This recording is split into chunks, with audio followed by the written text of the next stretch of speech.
In this video, I want us to go through this question from the EC June 2023 Maths Paper 1 exam.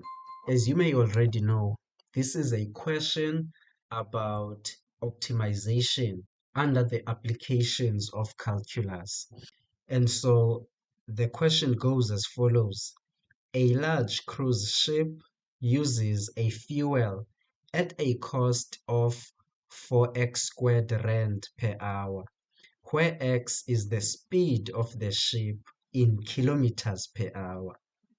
Other operating costs, including labor, amount to 1,000 rands per hour. And we are hinted here that distance is equal to speed multiplied by time. And I'm sure that most of you already know this, especially if you are a physics learner. So the first question here is, show that the total cost for a trip of 500 kilometers is given by this equation. Okay? So we basically need to find a way to work out this equation. Well, we are going to do that using the information that we are provided with. Number one, we're told here that the fuel costs 4x squared rand per hour. However, this cost here is given as a rate. It's not the actual cost, but that is going to be our starting point.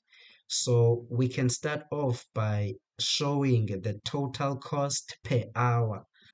So I'm going to abbreviate it with C per hour. So that's the total cost per hour. And the first thing that is contributing to this is the fuel cost, which is at a rate of 4x squared rands per hour. And another cost here, it's other operating costs, including labor, and we are told that they amount to 1,000 rands per hour. So we are also given this cost as a rate. So we are just simply going to add that to our equation. So this is the equation for the total cost per hour of any trip. However, we specifically want to determine the total cost for this trip of 500 kilometers. Well, in order for us to convert this from cost per hour to just cost, we need to determine the amount of time taken for this trip. So that is where we are going to use this equation or this hint. So we know that the distance symbolized as s is equal to the speed multiplied by time. So the distance for this trip is 500 kilometers. What is the speed of this cruise ship? Well, we were told that x is the speed in kilometers per hour. So we'll write x there so we can be able to work out t. So we just simply need to divide by x on both sides of this equation to get 500 over x. So this is the amount of time taken for a trip of 500 kilometers. Now, what is left for us to do is to find the actual total cost for this trip. And to do that, we simply need to take the cost per hour and multiply it by the time taken. So we have found the equation for the cost per hour, but let's just put it inside brackets since we are going to do a multiplication. So there it is. And we've also found the expression or equation for the time taken. So that's 500 divided by x. And so now all that is left for us to do is to expand these brackets. So 4x squared multiplied by 500 over x, well, 4 multiplied by 500 is going to give us 2,000. And then x squared divided by x is going to give us x. And then 1,000 multiplied by 500 over x will give us 500,000. divided by x. So this is how we can work out the expression for the total cost of this trip. So now let's move on to the next question, which is 9.2. Now, in 9.2, the question says, at what speed should the ship travel on this 500 kilometers trip to keep the total cost as low as possible? So now this is exactly the optimization problem that we need to solve. Here we want to determine the optimum speed that the trip should travel on in order to keep the total cost as low as possible.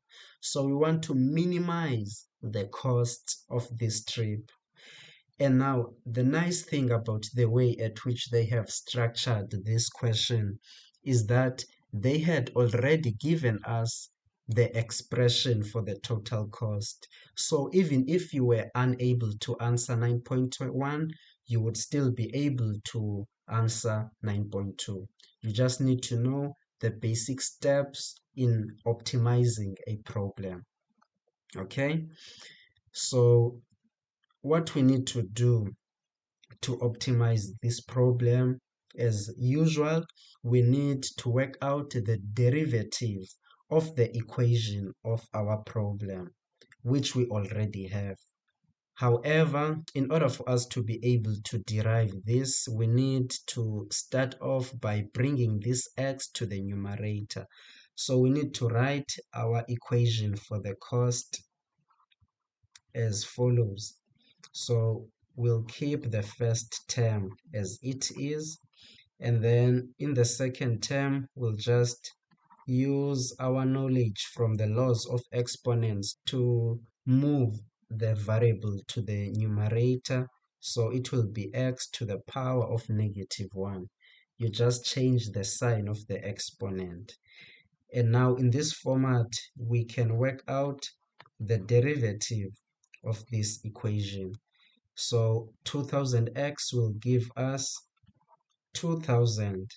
And then this term is going to give us -1 multiplied by 500,000, which is equal to -500,000. And then this will become x to the power of -1 minus 1, which will give us -2. Okay. And now from here on, what we need to do, the second step after finding your derivative, is to make c prime of x here equal to 0 and then solve for x. And this is a very important step, and I hope that you understand why we are doing this. But basically, to explain the reason behind this just briefly, it actually comes from functions. So for an example, let's say you've got a parabola like this one in a Cartesian plane, of course. So if you've got such a parabola, you can say that this parabola that I have sketched here has a local minimum. Okay, so from calculus, we know that this minimum is at the turning point. So we are interested in finding the x value of this turning point. And using calculus to work out the turning point, you simply need to work out the first derivative of the function. And that is because we know that if you take a function and you work out its derivative, the derivative gives you the gradient of that function at any value of x. And we know that at the turning point, the gradient is equal to 0. Why is that? It's because at the turning point, a tangent line would be a horizontal like this one, and the gradient of a horizontal line is 0. So if at the turning point the gradient is 0, it means that the first derivative of a function at the turning point is 0. So that is the reason behind this. It's from the interpretation of polynomials using calculus. Okay, let me know if you do not fully understand the reason behind this. I can make a more in-depth video. Anyway, going back to this problem, so we simply need to solve for x here, okay? So the first thing that I think we can do here is we can bring the variable to the denominator so that we have 2000 minus 500,000 divided by x squared.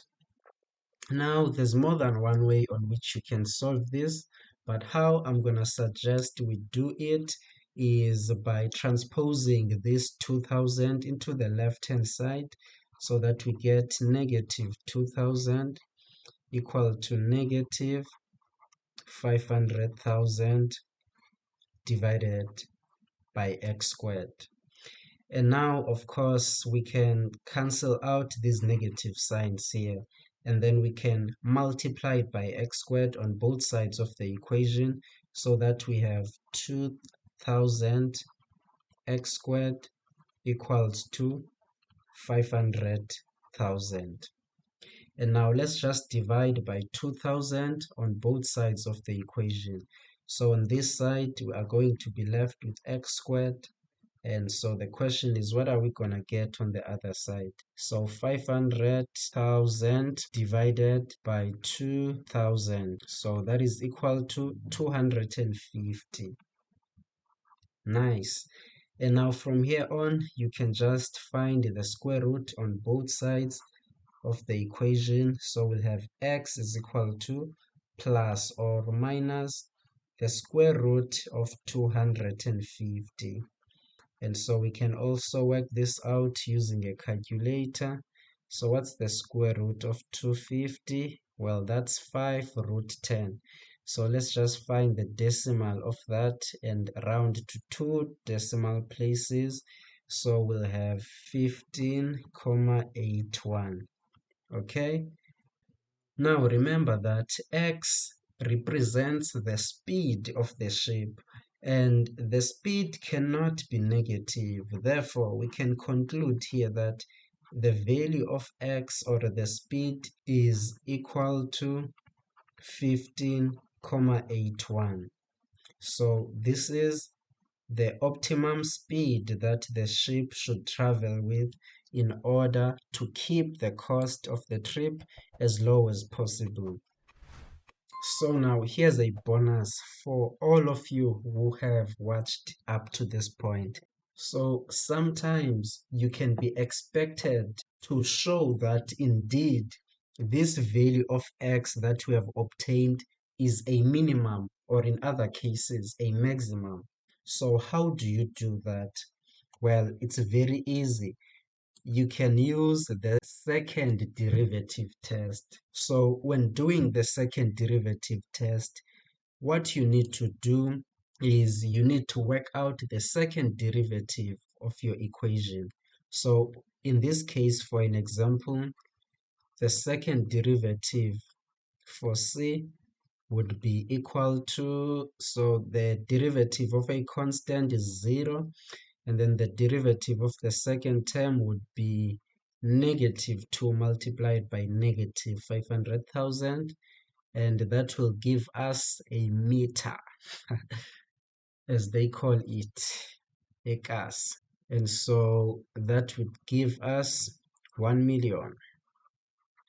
And then we're going to multiply that by x to the power of negative 2 minus 1, which is equal to minus 3.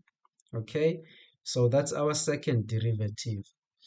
And now, when you're doing the second derivative test, you are going to substitute the value of x that you have obtained to the second derivative. So we need to work out the second derivative when x is equal to 15,81. So that will be equal to 1 million multiplied by 15,81 to the power of negative 3.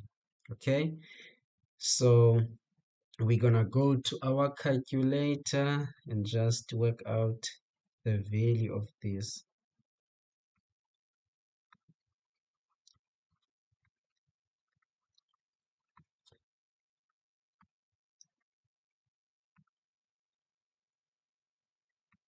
So as you can see, this is giving us 253.05.